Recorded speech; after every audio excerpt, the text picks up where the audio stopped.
Hello, bienvenue à tous passant en Afrique.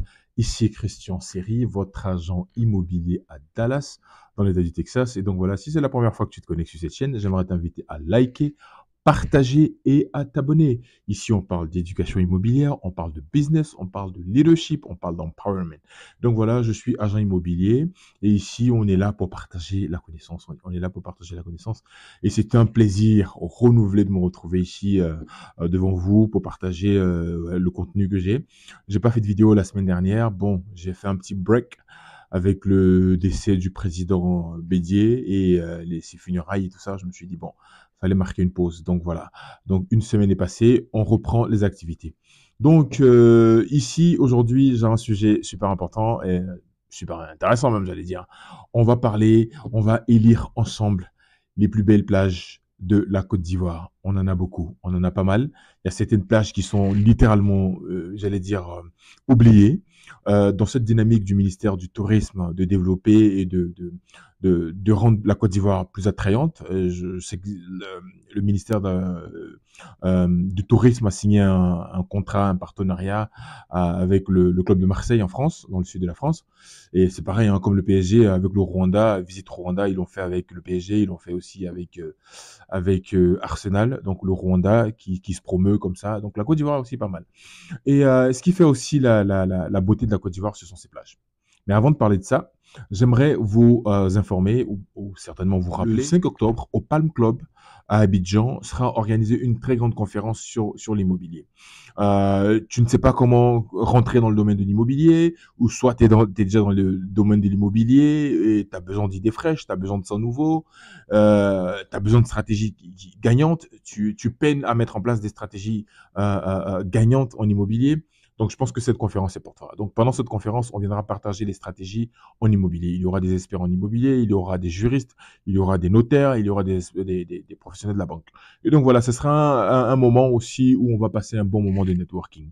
Un super moment de networking. Donc, voilà, c'est un événement, j'allais dire, l'événement le plus attrayant de cette fin d'année à Abidjan, ce sera en octobre. Donc, voilà. Et donc, revenons à notre sujet. Notre sujet aujourd'hui, c'est d'élire les plus belles plages de la Côte d'Ivoire.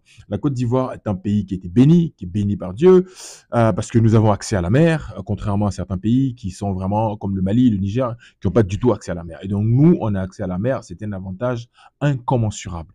Bah, ces plages-là, comment est-ce qu'on les entretient, comment est-ce qu'on les met en valeur? Et donc voilà. Sans plus tarder, nous allons commencer par la plage numéro 1.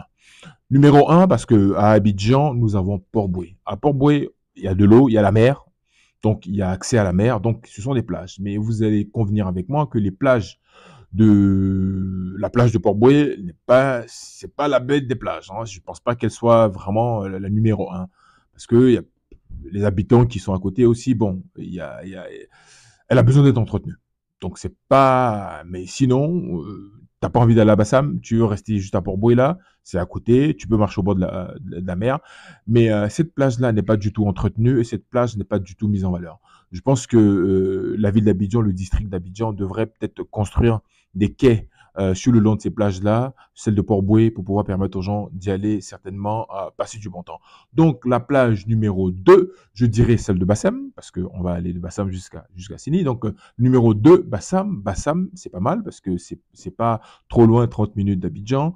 Donc il y a des plages qui sont vraiment sympas, avec des endroits super sympas où au bord de l'eau, il y a des restaurants super, super sympas. Est-ce que ces plages-là sont entretenues? Est-ce que, étant des habitants d'Abidjan, est-ce que tu peux, j'allais dire, à recommander une plage à Bassam ici pour dire à ton ami, oh tiens, je te conseille d'aller à Bassam, à tel endroit de... Je ne pense pas. Donc, les plages de Bassam ont besoin également d'être entretenues et d'être mises en valeur. Donc, on passe à la plage numéro 3, c'est celle d'Assini qui est la plus populaire, où tout le monde parle d'Assini. C'est littéralement près d'une heure d'Abidjan. On dépasse Benoît, tout ça, jusqu'à Assini. Donc, c'est près d'une heure. Et pour aller à la plage, c'est quand même loin. Et pourquoi ne pas entretenir les plages de Port-Boué et de Bassam pour pouvoir permettre aux gens qui ne veulent pas se taper toute la route pendant une heure pour aller jusqu'à Assini et de rester juste à côté d'Abidjan, quoi. Donc, à Assini, je pense que pas loin d'Abidjan, c'est la plus prisée où tout le monde y va pour passer du bon temps. Donc la plage numéro 4 maintenant, celle de San Pedro. San Pedro, très belle plage aussi, mais j'ai bien peur que ces plages ne soient pas entretenues. Pendant la Coupe d'Afrique, certainement, ils ont fait l'effort de pouvoir entretenir ces plages-là et les rendre plus propres, les rendre plus attrayantes. Est-ce que le travail va continuer? Est-ce que ce sera consistant jusqu'à ce que ce soit vraiment, ça rentre dans les habitudes de la population de nettoyer les plages et de les rendre propres? Donc, on continue avec la plage de Monogaga. Monogaga, chantée par Mewé en 95. Cette plage-là est très belle et ça donne un beau spectacle, un beau décor. Mais maintenant que les routes depuis Abidjan, San Pedro jusqu'à là-bas, le bitume a été refait. Maintenant, on peut conduire plus facilement en quelques heures pour arriver là-bas. Mais est-ce que tout le monde y va? Ce sont des plages qui ne sont pas assez fréquentées, qui doivent être aussi mises en valeur. Donc, on continue pour aller plus loin sur la plage de Sassandra. Sassandra, vraiment, personne n'y va. Il y a la population qui est là-bas et la population locale, j'allais dire, qui vivent là et qui vivent de la pêche. Il y a un port même à Sassandra, l'ancien port qui est là, qui est vétuste. Et il y a même un super beau bâtiment hein, près du port de San Pedro, de Sassandra du moins, qu'on peut mettre en valeur et qu'on peut restaurer même. Et donc voilà, et donc la plage de Sassandra a besoin d'être mise en valeur et elle compte aussi parmi les plages les plus brisées, mais personne n'y va et on doit également la mettre en valeur. On continue pour aller jusqu'à la plage de Tabou. Tabou, alors là, elle est très belle plage, personne n'y va, personne n'y met les pieds. On doit faire des efforts, la mettre en avant également. Et on continue avec la plage de Grand Bérébi. La plage de Grand Bérébi, elle est aussi une très belle plage. Encore une fois, personne ne la fréquente. Et tu vas à la plage, tu es littéralement tout seul à la plage. Donc voilà, ce sont des endroits qu'on doit priser.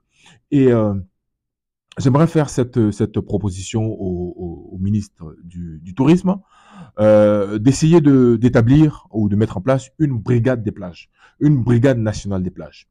Cette brigade nationale des plages est chargée d'entretenir les plages et de sensibiliser la population au bien fondé d'avoir des plages propres pour vraiment permettre à la Côte d'Ivoire d'avoir des plages de renommée et des plages propres.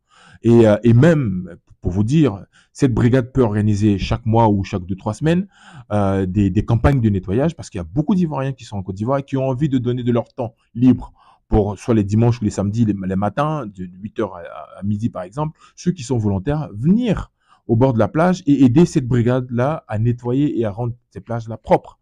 Donner de leur temps, contribuer. Il y a des personnes, si la campagne passe, les gens vont se porter volontaires. Il y a beaucoup de jeunes qui sont là, il y a beaucoup qui sont là, qui ont envie de se rendre utiles, mais il n'y a pas d'élan pour pouvoir encourager ces personnes-là. Donc voilà, si le ministère peut se pencher là-dessus, la brigade des plages de Côte d'Ivoire, ça va permettre de donner du travail aux gens, ça va permettre aussi d'entretenir nos plages. Et donc voilà. Donc voilà ce dont je voulais discuter aujourd'hui. Dites-moi ce que vous en pensez, vous qui vivez à San Pedro, vous qui vivez à Sassandra, vous qui vivez aussi à Bassam, et ceux qui sont à Port-Bouët, et ceux qui sont à Tabou, Grand Bérébi, n'hésitez pas, ou si vous êtes originaire de là-bas, dites-nous ce que vous en pensez, et qu'est-ce qu'on peut mettre en place tous ensemble pour que nos plages soient attrayantes. Parce que quand vous partez en Italie, vous partez en France, à Dunkerque, ou même à Marseille, j'allais dire à Lille là-bas, il y a des belles plages là-bas.